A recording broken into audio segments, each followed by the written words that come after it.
there's a point when you start to wonder, is this even worth it? The late nights, the hard work, the effort at the gym, the endless setbacks. It starts to feel like your dreams are slipping further away with every step that you take. You sit there feeling stuck, like no matter how hard you push, you're barely even moving.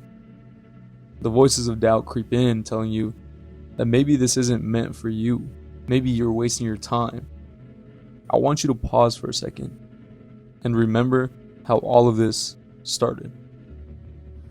I dream. I have dreams, and it seems like the more we mature, the more responsible our dreams become, and the more governors we put on ourselves and our ability to dream and to reimagine.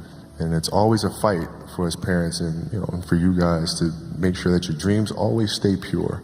And so it's not a matter of pushing beyond your limitations or expectations.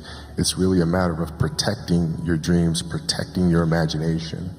That's really the key. And when you do that, then the world just seems limitless. Think back when your dream first took shape, when you felt that fire inside you, when you believed that you could make something incredible happen. Back then, you didn't care about how difficult it would be. You didn't need that perfect plan. You just believed because that dream was yours, and it was real to you. And eventually, life tried to convince you that those dreams were too far out of reach and that people like you don't make it. You started comparing yourself to others, doubting your own progress. Every setback started to feel like proof that you weren't good enough. But here's the thing, the people who make it aren't special because they never failed. They're special because they never stopped. They showed up when no one believed in them. They kept going when everything seemed to fall apart. And every time they failed, they learned. They grew stronger, sharper, more determined.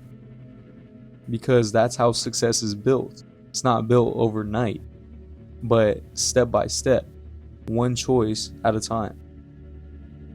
If you can teach people to stand up in the face of the things they're afraid of, they get stronger. And you don't know what the upper limits to that are, because you might ask yourself, like, if for 10 years, if you didn't avoid doing what you knew you needed to do, by your own definitions, right, within the value structure that you've created, to the degree that you've done that, what would you be like?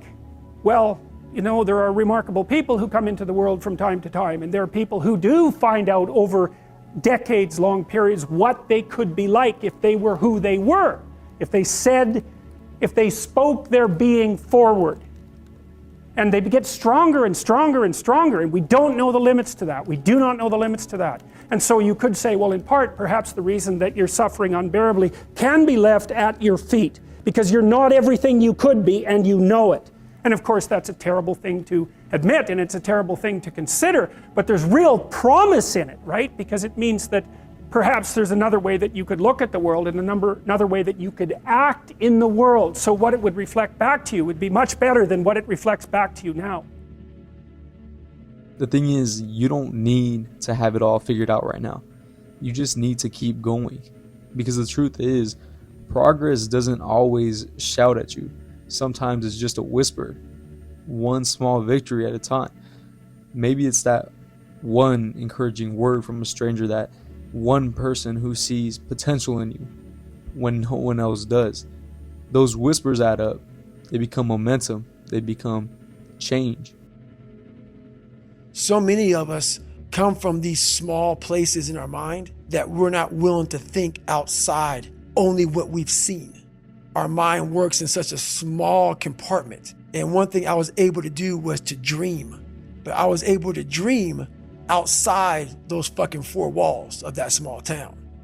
And until you're able to really put yourself into that dream, but don't make dreams your master, that's where you truly become what you're destined to become. A lot of people sit back and they dream about being a sports figure, or dream about being a SEAL, or dream about being an astronaut, and all it is a motherfucking dream. They don't put the work behind the dream. That dream has become their fucking master. When you become the master of your fucking dream is when you say, I want to go be a Navy SEAL, and you say, okay, I'm gonna lose 106 pounds in less than 3 months. The dream was the one thing I thought about, and the dream was now gone. Now, what comes in, the dream goes away, and the laundry list of details and tasks come up. So don't let go now. That dream you're holding on to, let it stay alive. It's waiting for you to believe in it again, to breathe life back into it. Because no one else can bring your vision to life the way you can. The world needs what you have to offer and your story. So hold on, stay the course, keep your dream alive. The world's waiting for that dream. God bless and stay safe. Daniel out.